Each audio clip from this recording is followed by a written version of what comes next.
अभी आपने जगत गुरु सतगुरु रविदास महाराज जी की आरती श्रवण की है। तो आदरणीय सत्संगत जी, इस आरती का अर्थ क्या है, इस आरती का मतलब क्या है, हमें ये अच्छे से अपने गिरेबान में डालना है। क्योंकि देखिए, एक बात के दो मतलब होते हैं।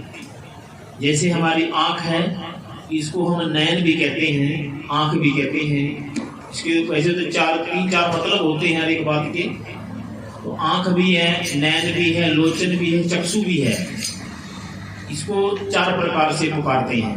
तो ठीक इसी तरह से जो ये आरती है, ये आरती अंदर की आरती भी, अंदर की आरती बताई है सतगुरु रविदास महाराज जी ने। अंदर की कैसे? गुरु साहब कहते हैं, संतो तारे आरती देव शिरोमणि मानिए, तो अंतर कहाँ बसे बिन रसना मानिए। गुरु साहब कहते हैं कि जो संत तारे आरती देव शिरोमणि मानिए, और अंतर कहाँ बसे बिन रसना मानिए। कि भी जब तक हम अपने अंदर उस आरती का आनंद ना लें, उस ज्योत का जो अंदर हमारे जग रही है उसका हम दर्शन ना करें, इतना तक जो बाहर की ज्योतें हैं वो सारी हमें फीकी नजर आती हैं। और अंतर कहाँ बसे बिन रसना मानिए, कि है मेरी रसना, जब तक तू अपने अंदर दर्शन ना कर ले उस बेगमपुरा शहर के, जिसको कई नामों से संत महापुरुषों ने पुकारा है। सतलोक भी कहते हैं, अमरलोक भी कहते हैं, बेगमपुरा शहर भी उसको कहते हैं। जो वो ज्योत है, अखंड ज्योत जिसे कहते हैं, जिसका खंडन नहीं हो सकता। अगर जो हम जब तक हम अपने 10वें द्वार में उसके दर्शन ना कर लें, तो इतना तक आरती करने का फायदा नहीं है। और दूसरी आरती जो गुरु महाराज ने बताई, नाम तेरो आरती, वो हमारे को जो हमारे अंदर विषय विकार है, जो भ्रम है, अंधविश्वास है, वो उधर से हमारे मन को उखेड़ के हमारे को सच्चे नाम के साथ जोड़ रही है। वो अंतर कहाँ बसे बिन रसना बानिए, संत उतारे आरती शिरोमणि मानिए। तो आदरणीय शासनी बोलते हैं, मनसा मंदिर माही धूप दिपाइए, प्रेम प्रीत की माला सतनाम चढ़ाइए। गुरु साहब कहते हैं, हमारे मन के अंदर ये जो कहा है कि मन मंदिर तन भेष कर अंदर, जो हमारा मन का मंदिर है वो कौन सा है? ये शरीर। इस शरीर के अंदर ही मन है और ये मन का मंदिर है।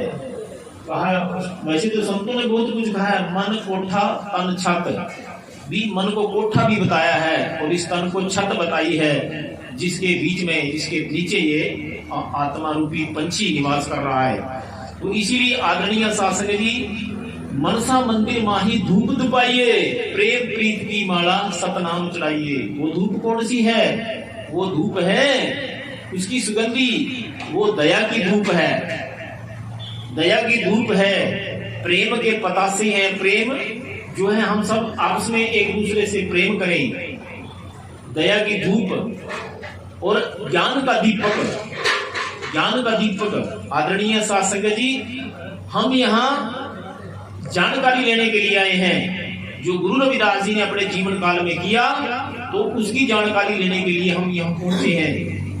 तो इसलिए आप यहाँ आए हैं। तो गुरु जी कहते हैं, मनसा मंदिर माही धूप दुपाइए और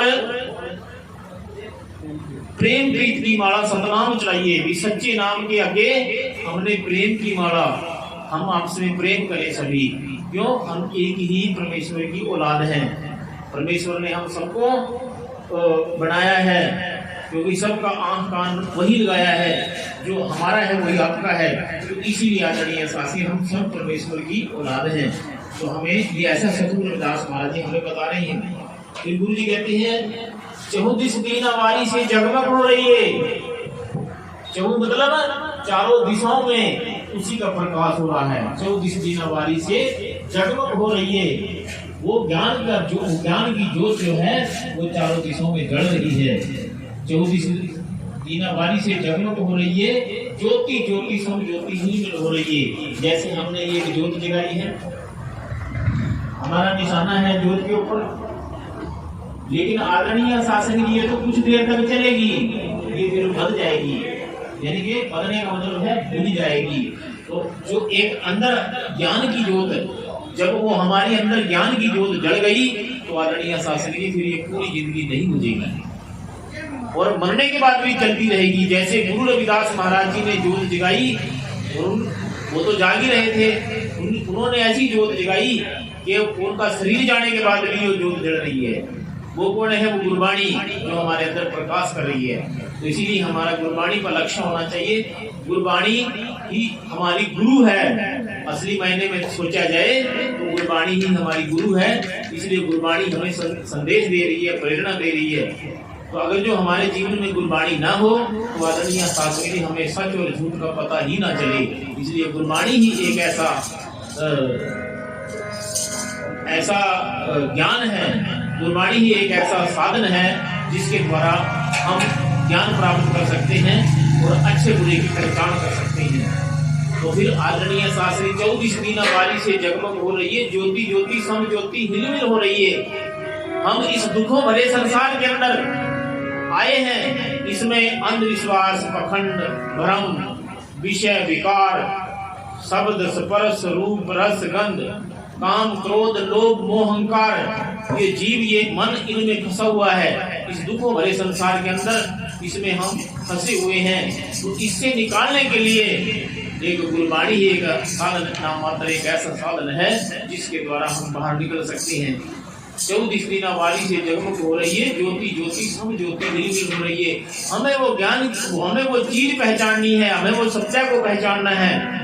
नहीं तो इस भ्रम की दुनिया के अंदर, अंधविश्वास की दुनिया के अंदर आदरणीय शासक जी, इसमें अंधविश्वास और पखंड फैलाने वाली बहुत चीजें हैं। तो इसलिए उनका त्याग करके हम केवल एक संज्ञा नाम का ही ध्यान करें। तो ज्योति ज्योति सम ज्योति हिलमिल हो रही है, तो हमें उसी में ही समाना है। जैसे गुरु महाराज जी ज्योतो ज्योत समाये, कबीर साहब जी ज्योतो ज्योत समाये, गुरु नानक देव जी ज्योतो ज्योत समाये, गुरु गोविंद सिंह जी ज्योतो ज्योत समाये और जितने भी गुरु आए सब ज्योतो ज्योत समाये। तो इसलिए आदरणीय शास्त्री उस अखंड ज्योत में समाने के लिए हम यहाँ आए हैं। लेकिन इस दुखों भरे संसार के अंदर ब्रह्मांड विश्वास इतना फैला हुआ है कि भी हम इसकी जानकारी लेने के लिए, इनकी जानकारी लेने के लिए, क्योंकि पखंड की जानकारी, भ्रम की जानकारी हमें होनी बहुत जरूरी है। जब तक हमारे को इनकी जानकारी नहीं होगी तो हम फंसे ही में रहेंगे। तो इसीलिए आदरणीय शास्त्री हमें इनसे दूर, इनसे बचने के लिए हमें सत्संग करना बहुत जरूरी है। क्योंकि सत्संग से हमें मिलेगा ज्ञान और ज्ञान से हमारे अंदर प्रकाश होगा और प्रकाश होने के बावजूद फिर हमें पता लगेगा कि भी झूठ क्या है और सच क्या है। इसी वजह से गुरु रविदास जी कहते हैं, तन मन आत्मा वाली से हरि गुण गाइए रे, भी तन से मन से और सच्ची आत्मा से सदगुरु का, परमात्मा का गुणगान करिए। इसी कारण वंश ही मैं धरती पर आया हूँ।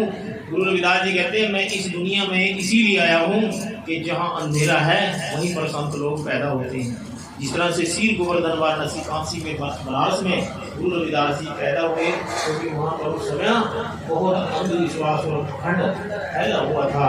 उस अंधविश्वास और खंड को खत्म करने के लिए गुरु रविदास जी आए, एक सत्य की राह दिखाने के लिए गुरु रविदास जी हमारी जीवन में आए, इस धरती पर आए।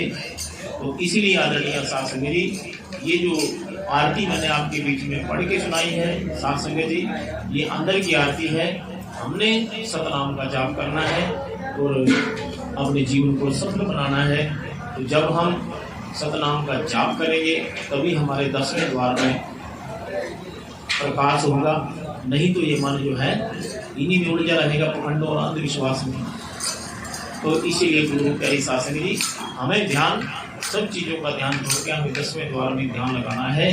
तो फिर हमें पता चलेगा कि हाँ, गुरु रविदास जी ने ये आरती हमें इसलिए सुनाई कि हमने दर्शन उस चीज के करने हैं। जैसे गुरु जी ने कहा, गगन मंडल में आरती कीजिए, नाद बिंदिक में कीजिए, सुषमन इंदु अमृत कुंभ धरावे, मनसा माला फूल चढ़ावे, घीव खंडा सोहे बाती, त्रिकुटी ज्योत जड़ी दिन राती, पवन साधना थाल कीजिए, तामे चौमुख मन धर लीजिए रवि शशि हाथ कहो तिमाही, क्षण दैने क्षण मामे लाहे, सहस्त्र कमल सिंहासन राजे, सहस्त्र कमल सिंहासन राजे, अनहद झांझन नित ही बाजे, एह विद्यार्थी सांची सेवा, परम पुरख अलग देवा, कहे रविदास गुरुदेव बतावे, ऐसी आरती पार लगावे।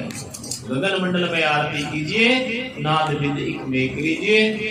तो ऐसी आरती जो इस आरती के अंदर सतगुरुदास महाराज जी ने बताया है, तो सब आदरणीय शासक जी, प्यारी शासक जी सतगुरु की, तो हमें इस पर ध्यान लगाना है, तभी हमारा कल्याण हो सकता है। लेकिन इससे पहले हमने अपने मन को समझाना पड़ेगा। किसके द्वारा? गुरबाणी के द्वारा। गुरबाणी के द्वारा। जैसे गुरबाणी हमारी क्या कह रही है, मन को समझाने के लिए, देखिए बोलिए सतगुरुदास जी महाराज की।